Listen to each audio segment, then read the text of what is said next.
네, 반갑습니다. 저는 SK 하이닉스의 이제 HBM 개발을 맡고 있고요. 어, 그 백엔드 쪽하고 그다음에 이제 프로젝트 매니지먼트 쪽을 담당하고 있는 박문필 부사장입니다. 반갑습니다. 오늘은 이게 제목이 제가 드린 거 약간 다른데 어, 예, 뭐 어쨌든 제가 준비한 거 발표하도록 하겠습니다. 예.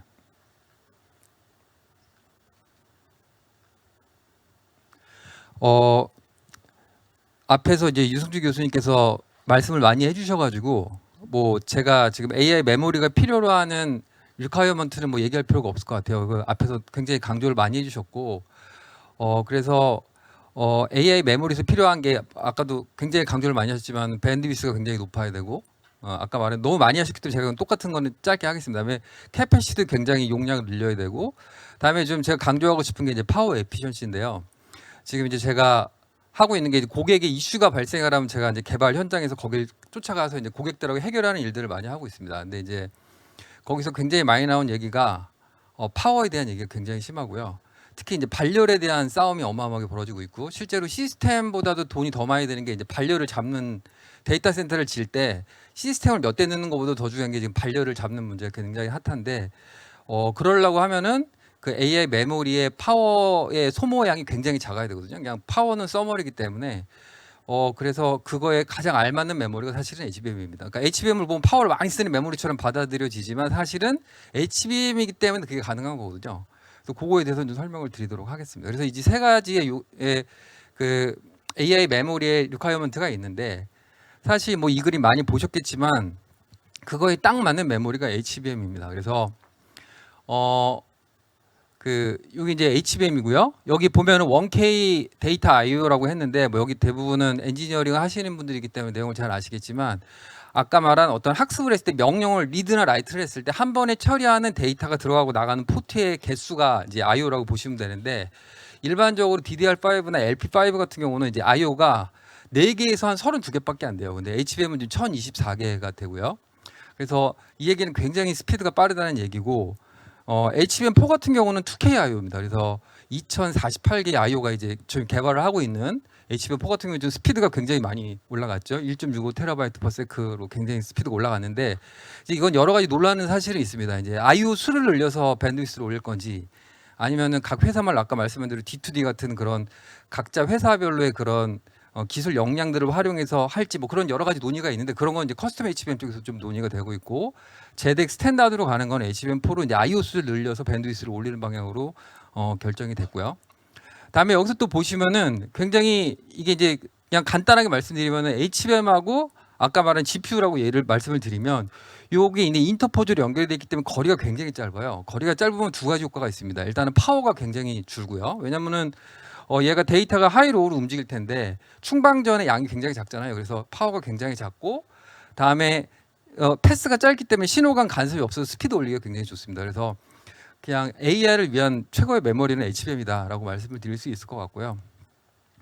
다음에 이제 캐패시티도 아까 말씀을 해주셨지만 덴시티가 굉장히 많이 올라가고 있고 사실은 D램으로 따지면은 지금 세계에서 가장 큰 한 칩의 사이즈가 32기가비트입니다. 32기가비트. 한 DDR5가 지금 아마 전 회사를 털어도 32기가비트가 넘는 게 없을 거예요. 근데 지금 HBM 같은 경우는 24기가 비트로 이 한 칩이 구성되어 있습니다. 근데 이제 얘를 DDR5는 아무리 많이 쌓아도 2개에서 4개 정도 쌓거든요. 이렇게 큰 덴시티는. 근데 이거는 지금 8개에서 16개까지 어저께 이제 발표가 됐는데 16개까지 이제 스택을 해서 캐패시티를 굉장히 크게 확보한 그런 메모리라고 보시면 될 것 같습니다. 그래서 이걸 보시면은 그 AI 메모리로서 HBM이 가지고 있는 거는 모든 걸 만족한다라고 좀 보실 수 있을 것 같고요. 그래서 저희 하이닉스가 그 HBM 쭉 개발한 거를 이제 시간축을 해서 좀 표현을 해봤습니다. 그래서 여기서 강조하고 싶은 거는 뭐 세계 최초라는 타이틀이 많이 붙어 있는데 저는 좀 강조하고 싶은 거는 이따 뒤에도 제가 오늘 좀 메이저로 말씀드리고 싶은 거는 매스 프로덕션을 세계 최초로 했다. 그거를 좀 강조하고 싶습니다. 사실은 어떤 제품을 잘 만드는 것도 중요하지만 그거를 양산을 해서 생산성 있게 안정적으로 공급하는 게 제일 중요한 기술이라고 저는 생각합니다. 그게 뭐가 다른가를 이따가 좀 설명을 드릴 거고 어쨌든 2, 3, 3.2까지 다 했고요. 지금 HBM4는 개발을 잘 하고 있고 3는 지금 CBI가 이제 잘 생산이 개발이 되고 있고, 그다음에 오늘 뭐 어저께 이제 16하이도 발표를 한 것처럼 이제 그 순차적으로 모든 게 순조롭게 개발이 진행되고 있고, 이제 커스텀 HBM도 뒤에 좀 설명을 드리겠지만은 여러 가지 논의들이 잘 이루어지고 있다, 그렇게 말씀드릴 수 있을 것 같습니다. 여기서 강조하고 싶은 건 어쨌든은 세계 최초로 매스 프로덕션 한 제품들이 대부분 저희가 지금 되게 핫하게 움직이고 있는 제품들이라고 보시면 되고, 생산성에 대한 양산성에 대한 이슈가 굉장히 중요한데 그거에 대한 걸 좀 뒤에 말씀을 드리겠습니다. 그래서 이제 그 밴드위스의 리콰이어먼트나 파워에 대한 리콰이어먼트를 이제 자사가 매스 프로덕션도 하면서 다 미트를 하고 있어요. 사실은 저희가 생각했던 건 여기 실선의 수준 정도의 그 밴드위스가 증가할 거라고 생각을 했지만은 지금 어느 순간부터는 시장의 요구보다도 훨씬 뛰어난 밴드위스가 요구가 되고 있고, 사실 HBM4까지만 지금 표현됐지만은 4이 익스텐션 같은 경우는 스피드가 더 빨리 올라갑니다. 그래서 앞으로 이제 개발 계획이 있는 그 제품은 더 밴드위스가 위로 올라갈 거로 보여지고, 아까 유 교수님이 말씀하신 대로 밴드위스와 이제 캐패시티는 계속 지속적으로 증가를 할 거로 보여지고요. 다음에 파워 같은 경우도 지금 그 3 같은 경우도 사실은 고객이 요구하는 스펙을 충분히 만족하고 있는 수준이고, 그리고 4 같은 경우도 지금 개발을 하고 있는데 이러한 리퀘어먼트는 아마 시장이 예상치보다는 충분히 만족할 수 있는 그런 제품을 만들 수 있을 거라고 예상을 하고 있습니다. 그래서 이제 이런 것들을 저희가 잘 개발을 하고 해 왔는데 저 이제 반문하고 싶은 거는, 그럼 이제 저희가 그 HBM 1등 서플라이어로서 차이점이 뭔가 이런 걸 좀 얘기를 한번 하고 싶어요. 그러니까 단순히 그냥 설계를 잘해서 잘 만들고 패키지에 새로운 기법을 쓰고 이런 거는 당연히 중요하죠. 그건 당연히 기본적으로 중요한데 과연 뭐가 다를까, 그런 얘기를 좀 해보고 싶습니다. 그래서 이걸 먼저 하기 전에 저희가 HBM 개발 현장에서 있으면서 이제 힘들었던 것들, 저희가 컨트롤하기 되게 힘들었던 거를 한 3가지 정도로 줄여서 얘기할 수 있을 것 같아요. 일단 첫 번째는 이제 품질 이슈가 제일 핫하고요. 그다음에 또 하나는 수율입니다. 수율인데 이제 이거는 이제 수익하고도 연관이 있으니까 저렇게 표현을 했고, 또 하나는 이제 개발 기간입니다. 개발 기간. 그래서 개발 사이클이 저희가 상상을 초월할 정도로 이게 굉장히 길어요. 그래서 이 3개를 어떻게 극복하느냐가 사실 아까 1등 서플라이어로서 가는 거에 굉장히 큰 걸림돌이고 가장 컨트롤을 잘해야 되는 분야라고 좀 저는 컨셉을 잡아봤습니다. 그래서 예를 들어서 퀄리티 같은 경우 보시면은 저기 만약에 디펙이 떨어져서 분량이 낮다 그러면은 저 16개가 다 죽는 거죠. 그죠? 저건 리워크를 할 수가 없어요. 예를 들어 모듈 같은 경우는 그냥 모듈을 떼서 그러니까 리플레이스 하면은 그냥 살아나잖아요. 그죠? 근데 얘는 이 어마어마한 비용을 들여서 했는데 얘가 다 죽죠. 그죠? 그러니까 얘는 비용이 어마어마하게 드는데 여기서 문제가 끝이 아니라, 여기 지금 이게 블랙엘 시스템인데 GPU 2개에 이제 4개씩 HBM이 올라가서 지금 이게 블랙엘 시스템에서 보면 16개의 HBM이 들어갔고 GPU는 4개가 들어갔거든요. 근데 만약에 그냥 요 칩 하나에서, 그것도 저 슬라이스 하나에 디펙이 떨어져 죽었다. 그러면 이게 얼마짜리냐면은, 이거 그레이스 CPU죠. 그다음에 이거 LPDDR5가 몇 개가 붙었나 보시면은 이게 그냥 LPDDR5가 아니라 이것도 스택을 하는 LPDDR5, 어마어마하게 비싼 LPDDR5예요. 그래서 이거 다 죽고 얘가 이거 SIP GPU 다 죽고 이 시스템이 다 죽는 겁니다. 얘가 얼마짜리냐면은 7만 불짜리거든요. 그러니까 이거는 저희도 RMA 이슈가 되면 큰 문제가 될 거고 고객도 이게 죽기를 원하지 않겠죠. 그래서 고객에서 요구하는 퀄리티의 수준이 굉장히 높습니다. 굉장히. 왜냐하면 이거는 사실 지금 7만 불 줘도 이거 못 사죠. 사실은 블랙엘은. 그죠? 이거에 대한 게 굉장히 큰 도전이 하나 있고요. 다음에 또 하나가 뭐냐면은 이제 수율입니다. 수율. 그러니까 이거는 저희가 다 이거는 저희 수율이 아니에요. 절대 이거를 저희 수율로 얘기하시면 안 되고, 이거는 제가 좀 강하게 얘기하기 위해서 좀 가정을 해봤습니다. 웨이퍼 한 장의 수율을 100개 중에서 80개가 산다. 그냥 통상적으로 봤을 때 이렇게 가정을 해보고 얘를 스택으로 만든 다음에 또 얘를 테스트하거든요. 요 스택이 잘 붙었는지 테스트를 해야 될 거 아니에요. 뭐 MR 머프든 TC든 뭐 다 할 거죠. 그죠? 요게 살았나 죽었나에 대한 수율 좀 과격하게 적긴 했습니다. 예, 저희 수율 아니에요. 예. 이거를 또 계산해보고, 다음에 이 KGSD로 이걸 이제 스택으로 만든 애를 KGSD라고 하는데 얘를 다시 테스트합니다. 그랬을 때 뭐 한 98% 나온다고 가정을 예를 들어 해보면, 얘를 16하이로, 제가 원래는 12하이로 만들었는데 어저께 16하이 발표를 하셔서 16하이로 다시 바꿨는데 한 46% 나오는데 이러면은 수익이 나오지, 그러니까 디램 인더스트리에서는 수익이 안 나오는 숫자거든요. 10 이하로 바꾸면 50% 정도가 될 겁니다. 그래서 그냥 통상적으로 우리가 생각을 해보면 그러니까 수율하기 굉장히 어렵죠, 그죠? 그런 그 생산성이나 양산에 대한 이슈가 굉장히 클 거로 보여지고, 또 하나가 이제 뭐냐면 디벨롭 사이클인데, 이게 일반 DDR5나 LPDDR5하고 다른 이유가 이제 설계 기간 이런 거 다 빼고요. 그냥 팹에다가 넣었어요. 그래서 팹에서 나왔습니다, 웨이퍼가. 그럼 웨이퍼 테스트하고, 웨이퍼 나와서 이제 살아는 죽은 테스트하겠죠. 그다음에 얘를 스택을 합니다. 딱 스택을 하고, 그다음에 다시 테스트하죠. 그래서 여기 테스트를 해서 이 스택이 문제가 있나 없나를 다 확인한 다음에 굿다이를 어디로 보내냐면 어디로 보낼까요? TSMC로 보내겠죠, 그죠? SIP를 만들어야 되니까 아까. 그러니까 얘를 TSMC로 보내요. 그래서 SIP를 만듭니다. 아까 말한 대로 뭐 GPU 2개에 HBM 4개 시켜서 8개가 들어간 SIP를 뭐 예를 들어 만든다고 가정을 하고, 그러고 그거를 뭐 GB100이든지 뭐 GB200이든지 아니면 뭐 B100이든지 그런 그 실제 실장 시스템에 올려서 베리피케이션을 해요. 얘가 문제가 있나 없나, 그죠? 그 다음에 커스텀 이빌레이션이라는 게 뭐냐면은 이게 그냥 한 대로 테스트하는 거하고 또 다른 게 이거를 렉으로 쌉니다. 이렇게 데이터 센터처럼. 그래서 렉으로 쫙 그 뭐 16대 이렇게 싸가지고 이거를 막 파워 상황 되게 열악하게 만들고 막 열나게 만들고 막 그렇게 해가지고 거기서 돌려요. 근데 여기까지 다 패스하다가 여기서 죽었습니다. 그러면은 문제 찾는 거 떠나서 여기서 다시 문제를 해결했다고 보자고요. 그러면 이거 다시 넣어야 되죠. 그쵸? 다시 넣어서 얘를 뽑아서 다시 개선되는 벌써 5개월 걸리죠. 그죠? 이거 2턴 돌면 1년 갑니다. 1년. 그러니까 이게 개발 난이도 굉장히 높고, 일반적으로 DDR5나 LP5는 여기서 끝나요. 보통 여기서 패키지 만들어서 모듈 만들어서 저희가 시스템이 있기 때문에 그냥 꽂아서 테스트하면 끝나는데, 이거는 가서 어떤 일이 벌어질지 모르는 거죠. 그래서 이걸 한 턴을 도는 순간 이제 그 개발은 다 딜레이가 되는 그런 개발의 사이클의 이슈가 있는 게 굉장히 큰 핫 이슈라고 볼 수 있을 것 같습니다. 그래서 이제 하이닉스의 강점은 뭐냐, 이런 걸 좀 얘기하고 싶은데, 일반적으로 이제 고객이 디맨드가 있어요. 이 정도 물량 달라고 지금 계속 강하게 물량을 굉장히 세게 요구를 하고 있죠.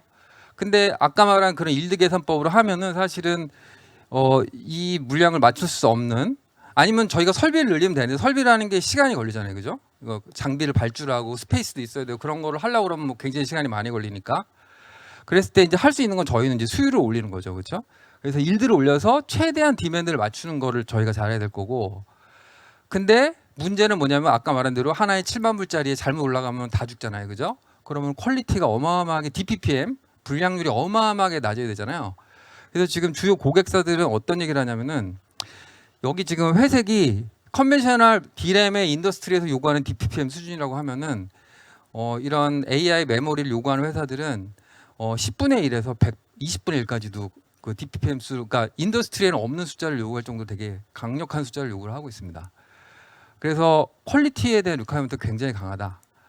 근데 이제 저희가 이걸 하다 보면은 요 옆에 오른쪽 곡선을 보시면 이게 지금 되게 단순한 얘기인데, 퀄리티를 올리면 가서 죽으면 안 되잖아요, 그죠? 그럼 테스트를 저희가 엄청 세게 해가지고 다 죽이면 돼요. 약간 죽을 것 같아 다 죽이고 그 살리면 퀄리티가 올라갈 건데, 그렇죠? 그러면 수율이 떨어지겠죠, 그죠? 저희가 100개에서 80개 살릴 수 있는데 막 테스트를 세게 해가지고 다 죽여가지고 70개 가면 그 10%만큼 떨어지게 되는 거니까, 이거에 대한 트레이드 오프가 무조건 발생을 하게 됩니다. 근데 저희는 이제 이거가 저희가 양상 경험이 많잖아요, 그죠? 물량도 어마하게 많고, 그러니까 이거를 이터레이션을 많이 한 거죠. 그래서 어디가 최적점이냐, 요 정도 수율이고 요 정도 테스트 스크린을 하면 수율을 요 정도 맞추면서 고객과도 문제 없어, 이거에 대한 걸 굉장히 많이 실험하면서 최적화를 한 거죠. 그래서 그 옵티멀한 포인트를 맞춰서 수율도 맞추고 품질도 맞추는 거를 이제 그동안 쌓인 노하우로 그거를 잘 진행해서 최적화를 했다, 이렇게 보시면 될 것 같습니다. 그래서 수율 올리는 거는 어떻게 하냐, 이건 뭐 너무 빠른 얘기긴 한데, 이거 플러스, 그러니까 저희가 지금 아까 계산한 숫자대로 굉장히 낮은 수율이 나올 걸로 예상이 되지만, 그거를 이제 플러스 알파를 어떻게 할 거냐, 이제 저희는 회사가 사실은 HBM 회사일 정도로 굉장히 그쪽 영향을 하고 있죠. 그래서 팹이라든가 패키징이라든가 거기서는 HBM에 대해서는 굉장히 큰 관심을 가지고 저희가 좀 구별된 프로세스라든가 그런 기타 등등을 많이 활용을 하고 있고, 다음에 테스트 같은 경우도 테스트 메소로로지가 되게 많습니다. 그래서 그 품질과 물론 이거는 비용도 들고 여러 가지 어려운 점이 있지만 여러 가지 저희가 실험과 이런 걸 통해서 이제 스크린 어빌리티를 굉장히 최적화된 포인트 이상한 거 죽이지 않고 딱 나가서 문제될 것만 딱 스크린하는 그런 능력을 굉장히 많이 쌓았다라고 볼 수 있고, 그다음에 일단은 좀 제일 큰 거는 매스하면서 문제가 없지 않았겠죠. 굉장히 많이 문제가 있었을 텐데 그런 노하우들이 계속 레슨원들이 쌓이면서 그런 거에 대한 것들이 잘 녹아났기 때문에 이런 수율에 대한 것들도 굉장히 많이 올릴 수 있었던 거라고 생각이 되고요. 다음에 이제 아까 말한 대로 개발 기간이 있습니다. 그래서 저희도 개발을 하면서 문제가 없진 않았겠죠. 무조건 문제는 있었을 건데 일단 팹 넣어서 쭉 이런 5개월짜리가 있는데 여기 이제 고객 단위에서 불량이 나거나 이런 것들의 레슨런들을 저희가 관리를 되게 많이 했고 그러면서 이제 저희는 이걸 레프트 시프트를 많이 했습니다. 그래서 일단은 요거 기간은 말씀드릴 수 없지만 요 앞단에서 문제를 이 뒤에 생길 걸 다 잡으면 개발 기간이 이게 아니라 훨씬 더 줄어들겠죠. 그래서 저희는 KGST 쪽에서 테스트하거나 검증을 할 때 그 앞단에도 굉장히 많은 걸 잡아요. 그래서 이 뒤까지 안 가고도 이런 위크 포인트를 찾을 수 있는 그런 노하우들이 많이 쌓여서 레프트 시프트에서 요 기간을 굉장히 빠르게 문제가 발생하면 빨리 개선할 수 있는 이런 그 체계를 잘 구축한 게 저희의 또 장점이라고 볼 수 있을 것 같습니다. 그래서 이제 이런 걸 하면서 저희가 지금 현재 HBM은 사실은 베이스 다이나 로직 다이가 디램 프로세스로 그냥 하고 있어서 3까지는 이렇게 하고 있는데 앞으로는 이제 로직 파운드리로 갈 거죠. 로직 파운드리로 가는 거는 아까 제가 말씀드렸지만 파워하고 밴드위스예요. 파워 밴드위스. TSMC-TR이 전류를 적게 씁니다. 실제로. 그리고 오퍼레이팅 전압도 디램 프로세스보다 훨씬 낮아요. 비싼 공정이니까요. 그죠? 그래서 로직 파운드리를 쓰면 전류도 낮추고 파워도 줄이고 스피드도 올릴 수 있는 장점이 분명히 있고요. 그래서 TSMC하고 저희는 원팀으로 지금 움직이고 있고 그걸 기준으로 이제 두 개가 가고 있는 거죠. 얘는 HBM4하고 HBM4E가 될 거고 얘는 이제 공통으로 쓰는 거예요. 전 세계 스펙이 똑같고 표준화된 모델로 가는 게 하나가 한 트리가 있고 또 하나 저 위는 이제 커스텀 HBM 아까 말한 대로 야 이거 우리 기능을 넣어줘. 근데 니네 베이스 다이에다가 우리 거 IP 넣어.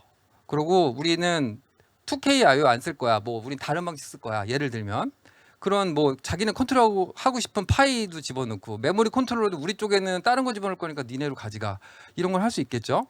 근데 이게 더 활기가 붙은 게 여기를 만드는 요 GPU를 만드는 회사가 어디예요? TSMC잖아요. 그 파운드리가. 그러니까 같은 파운드리를 하기 때문에 그런 또 협업이 잘 될 수 있겠죠. 그래서 그런 뭐 동일 노드 테크 노드 같은 걸 맞춘다든지 뭐 그런 여러 가지 할 수 있을 거라고 보여지는데 어쨌든 그런 그 협업하기 굉장히 좋은 걸 만들었습니다. 그래서 앞으로는 이제 어떻게 될 거냐 보면은 커스텀 HBM도 있고 HBM4E까지는 두 개가 다 공존할 거라고 보여져요. 그러면 이제 어디로 갈 거냐 어느 방향으로 한쪽으로 몰릴지 아니면은 제덱 스탠다드로 확장이 될지 하나로 통합이 될지 그거는 조금 지켜봐야 될 거로 보여지는데 제가 보기에는 당분간은 공존하는 그림으로 가지 않을까 예상을 해봅니다.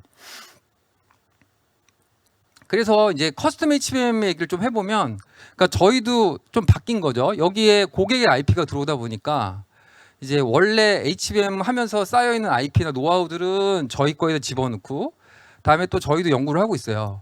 그 AI 시스템에 최적화된 좋은 메모리를 계속 연구를 하고 있기 때문에 그런 걸 여기다 저희는 포함하고 그다음에 고객은 본인이 원하거나 본인이 유리한 IP들을 저희 쪽에다 심겠죠. 그래서 그거를 같이 그 커스텀 메모리 플랫폼을 만들어 가지고 베이스 다이, 로직 다이를 이제 같이 개발을 하고 그래서 이제 그 각 고객사마다 가장 원하는 최적화된 이제 메모리를 계속 만들어가는 그림으로 사업이 앞으로 진행이 될 겁니다. 그래서 이제 여기서 요구하고 있는 거는 트래디셔널 기존 HBM보다는 훨씬 더 좋은 성능을 만드는 게 목표일 것 같고요. 그래서 이제 거의 다 됐는데요. 근데 이제 커스텀 HBM을 하면서 아까 제가 말한 게 퀄리티, 그다음에 수율, 그다음에 타임 투 마켓이라고 했잖아요, 그죠? 이 세 개도 여기서 동일하게 벌어질 텐데 커스텀 HBM은 이제 변수가 생겼죠. 일단 고객 IP가 들어왔고, 그다음에 TSMC하고 같이 일을 해야 되잖아요, 그죠? 근데 세 개가 굉장히 중요할 때 그거를 다 관리를 잘 해야 될 텐데, 그래서 저희는 좀 생각을 전환을 해서 요 세 개를 좀 굉장히 세게 드라이브를 하고 있습니다. 그래서 과거에는 로직 다이, 베이스 다이에 하이닉스 IP만 있었지만 이제는 고객 IP가 들어올 텐데 일단 퀄리티 얘기를 좀 해보면 TSMC하고 원팀으로 이제 일을 계속 할 텐데 이런 퀄리티라든가 수율에 대한 거는 협업을 통해서 계속 같이 얘기를 해야 되고요. 그게 단순히 그냥 하이닉스하고 TSMC만 잘해서 되는 게 아니라 이제 고객사들도 같이 해줘야 돼요. 그러니까 그 커스텀 IP에 이런 퀄리티나 아니면은 수율을 올 수 있는 다양한 기능들을 같이 이제 생각을 해서 넣어야 되는 거죠.